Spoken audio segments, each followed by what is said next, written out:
Hello friends. स्वागत है आपका हमारे यूट्यूब चैनल आर के हिंदी कहानियों में।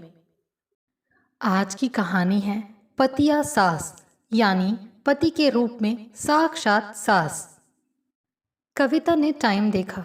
घड़ी को 6 बजाते देख चौंक गई। कपिल ऑफिस से आते ही होंगे। किटी पार्टी तो खत्म हो गई थी, पर सब अभी भी गप्पे मार रही थी।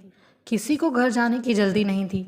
कविता ने अपना पर्स संभालते हुए कहा, मैं चलती हूँ, 6 बज गए हैं। नीरा ने आंखें तरेरी, तुझे क्या जल्दी है? मियाँ बीवी अकेले हो, मुझे देखो, अभी जाऊंगी तो सास का मुंह बना होगा।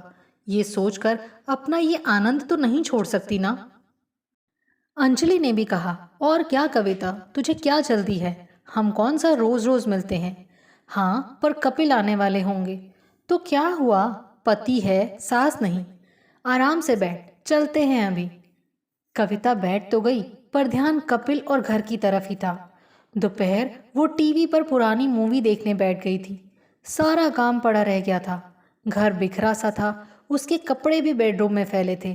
ड्राइंग रूम भी अव्यवस्थित था। वो तो 4 बजे तैयार होकर पार्टी के लिए निकल आई थी। उसे अपनी सहेलियों के साथ मज़ा तो आ रहा था, पर घर की अव्यवस्था उसे चैन नहीं लेने दे रही थी। वो बैठ नहीं पाई, उठ गई, बोली, चलती हूँ यार, घर पर थोड़ा काम है। हाँ तो जाकर देख लेना कौन सी तेरी सास है घर पर, आराम से कर लेना। सीमा झुंझलाई, ऐसे डर रही है जैसे सास हो घर पर। कविता मुस्कुराती हुई सबको बाय कहकर निकल आई। घर कुछ ही दूरी पर था। सोचा कि आज शाम की सैर भी नहीं हो पाई, हैवी खाया है, थोड़ा पैदल चलती हूँ, चलना भी हो जाएगा।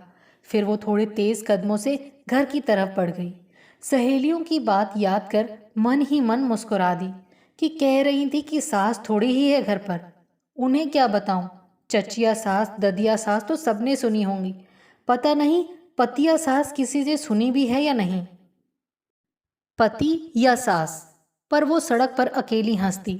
जब उसका विवाह हुआ, सब सहेलियों ने ईर्ष्या करते हुए कहा था, वाह कविता, क्या पति पाया है, न सास न ससुर, अकेला पति मिला है, कोई देवर ननद का चक्कर भी नहीं।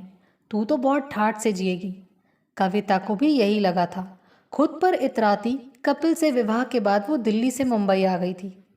कपिल ने अकेले जीवन जिया है।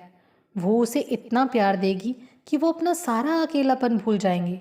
बस वो होगी, कपिल होंगे, क्या लाइफ होगी। कपिल जब 3 साल के थे तभी उनके माता पिता का देहांत हो गया था। कपिल को उनके मामा मामी ने ही दिल्ली में पाला पोसा था। नौकरी मिलते ही कपिल मुंबई आ गए थे।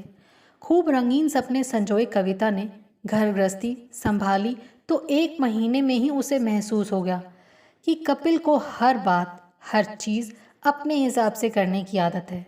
हमेशा अकेले ही सब मैनेज करने वाले कपिल को एक एक चीज़ अपनी जगह साफ सुथरी और व्यवस्थित चाहिए होती थी। घर में ज़रा भी अव्यवस्था देख वो चिढ़ जाते थे। कविता को प्यार बहुत करते थे, पर बात बात में उनकी टोका टाकी से कविता को समझ आ गया था कि सास ससुर भले नहीं हैं, पर उसके जीवन में कपिल ही एक सास की भूमिका अदा करेंगे। और उसने अपने मन में कपिल को नाम दे दिया था, पतिया सास।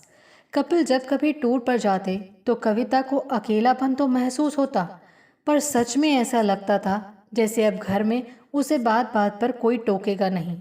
वो अंदाज़ा लगाती है, सहेलियों को सास के कहीं जाने पर ऐसा ही लगता होगा। वो फिर जहाँ चाहे सामान रखती है, जब चाहे काम करती है। ऐसा नहीं कि वो स्वयं अव्यवस्थित इंसान है, पर घर है, कोई होटल तो नहीं। इंसान को सुविधा हो, आराम हो, चैन हो। ये क्या, ज़रा सी चीज़ भी इधर उधर ना हो। शाम को डोरबेल बजते ही उसे फौरन नज़र डालनी पड़ती है कि कुछ बिखरा तो नहीं है। पर कपिल को पता नहीं कैसे कहीं धूल या अव्यवस्था दिख ही जाती है।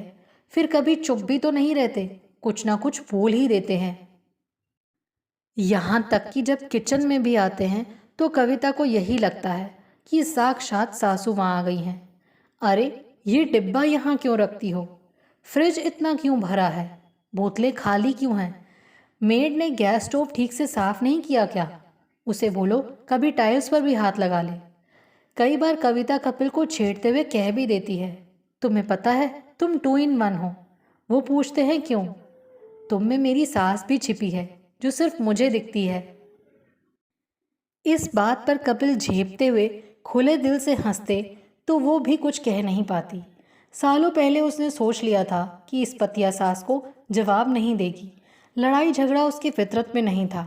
जानती थी टोका टागी होगी।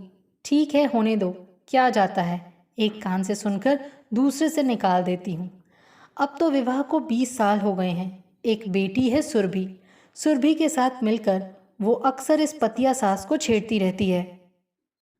दो ही तो रास्ते हैं, या तो वो भी बहू बनकर इस पतिया सास से लड़ती रहे या फिर रात दिन होने वाली टोका टाकी की तरफ ध्यान ही ना दे, जैसा कि वो सचमुच सास होने पर करती। सुरभि भी क्लास से आती होगी। ये सोचते सोचते वो अपनी बिल्डिंग तक पहुंची ही थी कि देखा कपिल भी कार से उतर रहे थे। कविता को देखकर मुस्कुराए।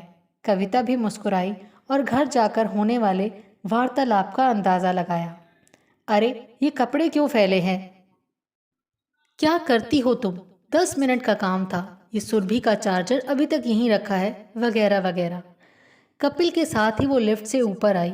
घर का दरवाज़ा खोल ही रही थी कि कपिल ने कहा, कविता, कल मेड से दरवाज़ा साफ करवा लेना, काफ़ी धूल जमी है दरवाजे पर। अच्छा, कहकर कविता ने मन ही मन कहा, आ गई पतिया सास। कविता, सावधान। आपको हमारी ये कहानी कैसी लगी, प्लीज़ कमेंट करके ज़रूर बताइए। अगर आप इस चैनल पर नए हैं तो इसे सब्सक्राइब करें और शेयर करें। Thank you.